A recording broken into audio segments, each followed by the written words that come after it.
Sommeil. Alors, dans certains cas, les thérapies cognitivo-comportementales peuvent aider les personnes qui souffrent d'insomnie à parvenir à dormir sans somnifère. C'est ce qu'a choisi de faire Louise, que nous avons suivi lors de son bilan avec son médecin.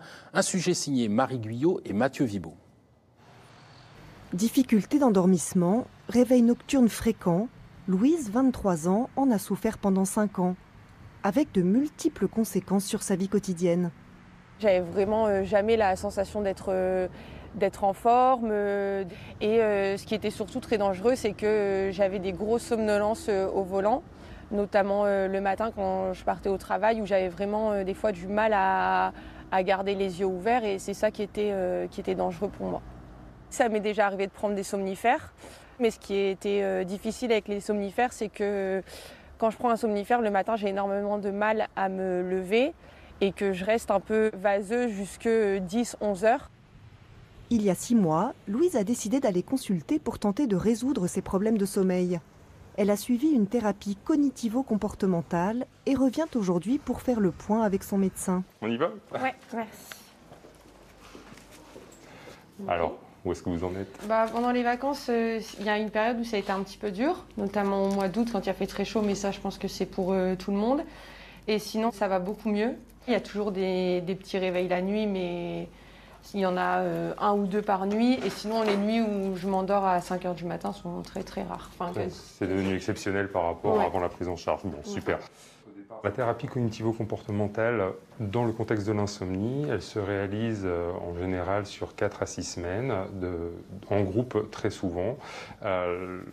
Ça commence par une partie, donc on va dire cognitive, donc on va réexpliquer les habitudes de sommeil à adopter pour avoir un bon sommeil, et ensuite une partie comportementale pendant laquelle on va accompagner le patient, où du coup on va effectivement changer les horaires avec lui, et on pourra le suivre grâce à l'agenda de sommeil et réajuster au long de ces 4 à 6 semaines pour éviter les trop grandes somnolences et pour corriger son insomnie. L'agenda du sommeil, c'est ce tableau que le patient doit remplir tous les jours pour évaluer la quantité et la qualité de ses nuits. Là, c'est le premier agenda de sommeil du départ de la prise en charge, où on constate effectivement qu'au début, vous avez des temps de sommeil assez courts, et au fur et à mesure où vous avez mis en place les éléments, progressivement, on voit que le temps de sommeil a grandement augmenté. Là, on commence à 2h30, bon, c'est peut-être un peu caricatural, mais 2h30 sur la première nuit au début de la prise en charge, à ici des temps de sommeil à la fin de la prise en charge de 1, 2, 3, 4, 5, 6, 7, 8 heures. Au début de la prise en charge, vous trouviez vos nuits mauvaises, avec la sensation d'être reposé, vous ne répondiez pas du tout, tandis qu'à la fin de la prise en charge, vous trouviez vos nuits très bonnes et l'impression d'être très bien reposé.